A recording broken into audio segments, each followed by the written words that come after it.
a system approaching perfection. We'll walk deeper into the belly of the beast if it means I'm able to. All right, guys, this is Danny at the Crypto Show, and I'm here with Glenn Austin, who's the CFO at Dash, and that's a new position, right? That's right, yes. So how long have you been with Dash now? 2 months. 2 months. What was it that you did before that? So I come from more of a traditional finance background. I worked in a number of strategy roles at Morgan Stanley, Citigroup, and UBS. Right. So what do you feel about the cryptocurrency world compared to that? It's very different. What I'm particularly attracted to at Dash is kind of the passion of the people. Yeah. Everyone kind of goes above and beyond in terms of trying to make sure this project is successful. A lot of people have made a number of personal sacrifices to make it successful. Right. I'm just excited about people buying into the vision of what they want Dash to be and working together to achieve it. Right.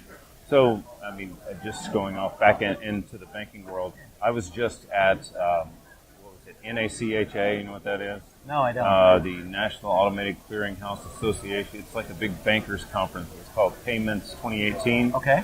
And I talked to almost every vendor there, and I would bring up the subject of Bitcoin and blockchain, and they just didn't want to talk about it. I mean, they would, but as soon as I broke the camera out, no, we don't want to talk about it at all. Okay.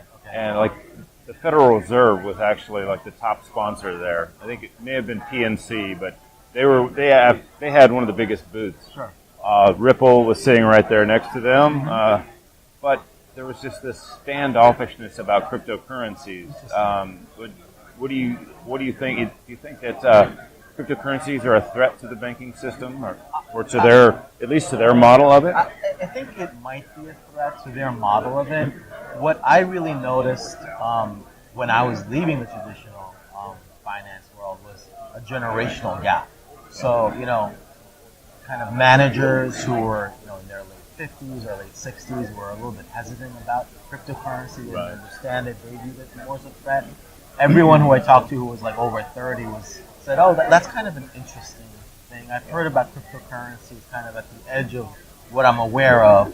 And then anyone below 30, but above 20 would be like, oh my God, Dash, I know about Dash. This is so cool. This is so exciting, right? Yeah. So it's really this generational gap that was really pronounced where you don't really see it in other industries as much as in blockchain.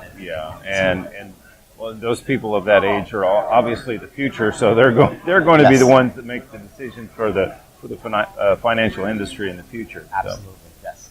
So let's go over what CFO means. What do you do for Dash, or what is your position? So I'm the CFO right now. I'm the only person on the finance team, but we're looking to hire a senior accountant over the next couple of months. And really, I view my role in 3 different facets. So one is budgeting and forecasting. So in terms of that, understanding what our Dashcore Inc.'s needs in terms of how much proposals they're going to put to the network to get funded, and then see what our expenses are going to be going forward to. So I want to bring a little bit of transparency to what Dashcore Group will request from the network. So I actually posted on the Dash Forum 2 days ago about what our plans are for the next budget cycle ending June 3rd and the one in July 3rd as well. Right. So we can see that. The second one I review with kind of business development in conjunction with the CEO. We look at whatever contracts we enter into in terms of strategic partnerships or be it integrations, and just understand what our cash outflow is there. And then the third role that I see us doing is kind of making sure that however we allocate the resources and finances of Dashcore Group, that it dovetails with the actual strategy that we develop. So, if Venezuela is a target country, how are we making sure that, the necessary resources flow to fund that strategy? Right. And then, obviously, there are a lot of the actual, paying an invoice or recording or doing audits or paying the actual taxes as well and figuring out a tax strategy going forward. So there's always that kind of undercurrent. So the way that you guys are funded from the masternodes, basically your job kind of hinges on your performance. So do you feel like that you get a higher level of performance in a situation like this than you would in the traditional banking world where everybody's just working 9 to 5, they get an hour, they get a 401k, blah, blah, blah. You guys have to really step up your game to make sure that you're reelected the next month month by month, right? Yeah, and we really do believe in the monthly Yeah. budget, kind of applying to the budget on a monthly basis Yeah. and making sure that we're actually delivering.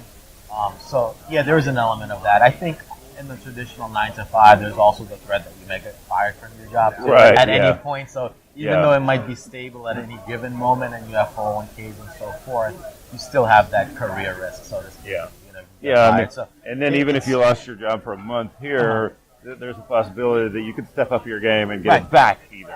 absolutely, So- exactly. So it's yeah. still performance based. It is performance based. It's So- just a different model, I think. Yeah, yeah. I am attracted to the governance model at Dash in general. Mm-hmm. That's really what attracted me to Dash in the first place. Are there anything that's new fixing to happen that you can talk about that you're excited about?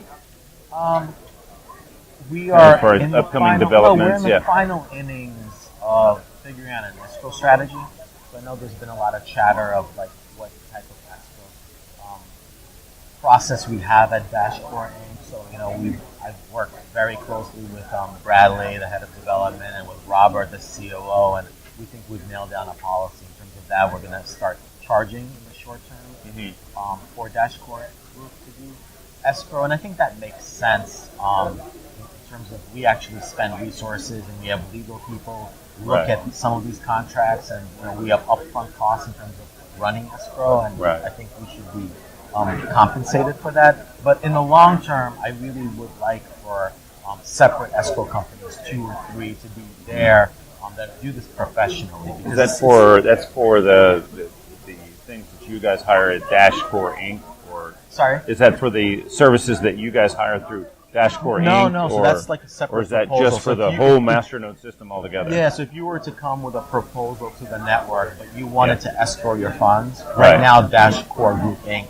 would work with you to Okay. escrow it. So, as you reach certain milestones, we'll release the funds to you. Right? Awesome. So, but in the long term, I want Dash Core Group to get out of that business. Yeah. That's not our core business. We shouldn't be Right. managing it, but it does provide a very big benefit to the network to have that service because, now someone can't take all the funds and just say, Right.